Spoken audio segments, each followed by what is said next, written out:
हमारे चित्त में इतनी मलिनता आ गई, इतना तमस आ गया है, उसे राम कथा नहीं खींचती है, राम कथा उसे आकर्षित नहीं करती है।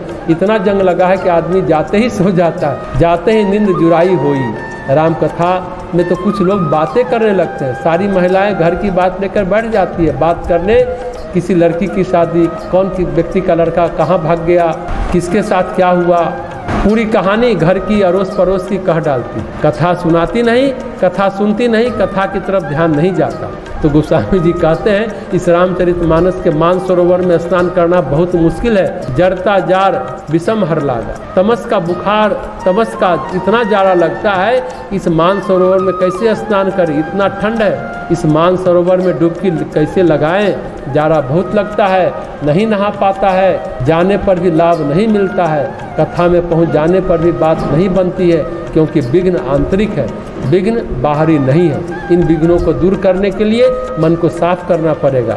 हम भांति भांति के उपाय करते हैं गोरा बनने के लिए, बहुत सारी क्रीम आती है, बहुत सारे पाउडर आते हैं, बहुत सारे साबुन आते हैं, शरीर को साफ रखने के लिए बहुत सारे उपाय होते हैं। साबुन तेल के विज्ञापन में कंपनी जितना खर्च करती है उतना और किसी सामान को बेचने में खर्च नहीं करती, लेकिन मन को साफ करने का कोई विज्ञापन नहीं करता। कोई बड़े पैमाने पर सफाई की गंभीरता नहीं बताता कि मन को कैसे साफ रखें, जड़ता को कैसे दूर करें, जारा को कैसे दूर करें, हृदय में जो आवरण है, गांठें हैं, उसको कैसे हटाएं। मानसरोवर के पास पहुंच जाएं तब भी मन का मैल नहीं छूट पाता, क्योंकि स्नान हो नहीं पाता। राम कथा स्थल पर जाने पर भी कथा नहीं सुनाई देती, कथा सुनने का अवसर नहीं मिलता है। राम कथा में जो विघ्न है वो आंतरिक है। ये आत्मनिरीक्षण, आत्म परीक्षण की बात है, ये हमको खुद ही करना पड़ेगा, कोई करके नहीं देगा।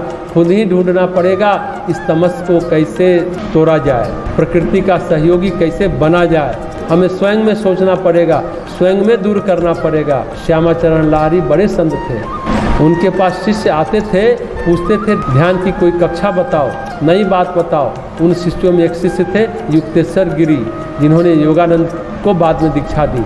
लाहिड़ी महाशय ने पूछा, भाई तुम कभी कुछ नहीं पूछते?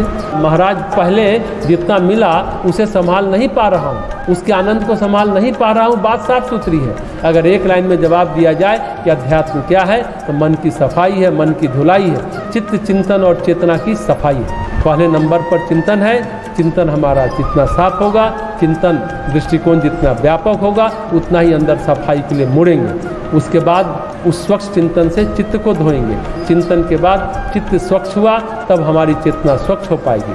चिंतन चित्त चेतना स्वच्छ हो जाने के बाद क्या होता है? महाराज परीक्षित को जब शाप मिला, 7 दिनों में तक्षक काटेगा, ऋषि पुत्र ने शाप दिया। ऋषि ने अपने बेटे से कहा, अरे मूर्ख, तूने ये क्या किया, तुम जानता है परीक्षित कौन है? परीक्षित तो धोखेबस भ्रमबस कलयुग के प्रभाव में आकर गले में मेरे सांप डाल दिया। परीक्षित से भूल हुई, तूने क्या किया? तुझे अपनी तपस्या का अमृत उड़ेलना चाहिए, तूने तो राजा पर जहर उड़ेल दिया। मैं जाता हूँ उपाय बताने। विभांडक ऋषि गए, मेरे बेटे ने अपनी तपस्या का गलत उपयोग किया, आप 7 दिनों में वो उपाय करिए जिससे आप मुक्त हो जाएं। परीक्षित वो थे जो जन्म लेते ही कृष्ण को पहचान गए थे, पर 7 दिनों में क्या हो सकता है? इतनी जल्दी किस योग साधना से मुक्ति मिलेगी? किस तपस्या का फल इतनी जल्दी मिलेगा? 7 दिनों में कल्याण कौन कर सकता है? सब विद्वान योगी आए, किसी ने कहा योग साधना, तो योग साधना में बड़ा समय लगेगा, तपस्या में तो ज़्यादा समय लगेगा। 7 दिनों में जीवात्मा का कल्याण कैसे हो सकता है? ऋषियों ने समझाया, एक ही उपाय है महाराज, भगवान की कथा सुनी जाए। कथा से शीघ्र और कोई कल्याण का रास्ता नहीं है। योग के ज्ञान के 7 अंग 7 दिनों में पूरे हो सकते हैं, कथा सुनी जाए तो। ऐसी कथा सुनाएगा कौन? मृत्यु को सामने रख करके जीवन का सत्य पहचान करके सुनने वाले परीक्षित और सुनाने वाले सुखदेव। उस सुखदेव से ज़्यादा निर्मल आत्मा कोई नहीं है। अगर श्रेष्ठतम वक्ता हो सकता है भगवान की कथा का, वो हो सकते हैं सुखदेव। भगवान के प्रेम में आकंठ डूबे, भगवान के प्रेम में निमग्न, ईश्वर के नाम का मर्म जानने वाले और सुनने वाले परीक्षित जो जानते हैं जीवन नश्वर है, कुछ बचा नहीं है, मृत्यु सामने खड़ी है, किसी भी क्षण आ सकती है, अधिकतम समय 7 दिन बचा है।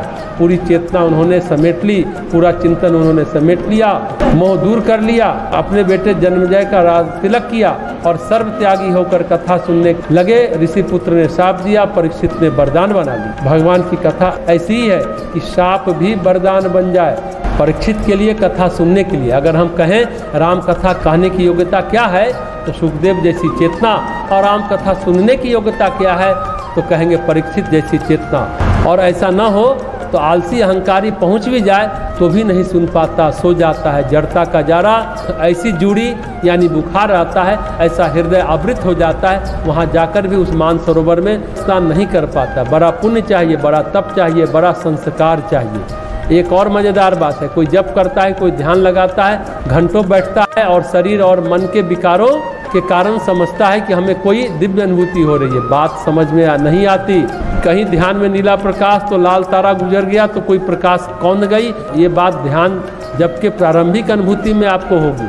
लेकिन कभी कभी लोग कहते हैं कि हमारे शरीर में चींटी रेंग गई, पूरे शरीर में रीढ़ की हड्डी में कुछ हो रहा है, कुंडली तो नहीं जग रही है, आगे बढ़ तो नहीं रही है। इस तरह की अनुभूति वाले जो लोग आते हैं प्रायः उदर विकार से पीड़ित होते हैं। कुछ लोग कहेंगे साहब जब करते करते ध्यान लग जाता है, हाथ से माला छूट जाता है। सच ये है कि घेरता है तमस, आती है नींद, तो विकार को अनुभूति मान लिया ना।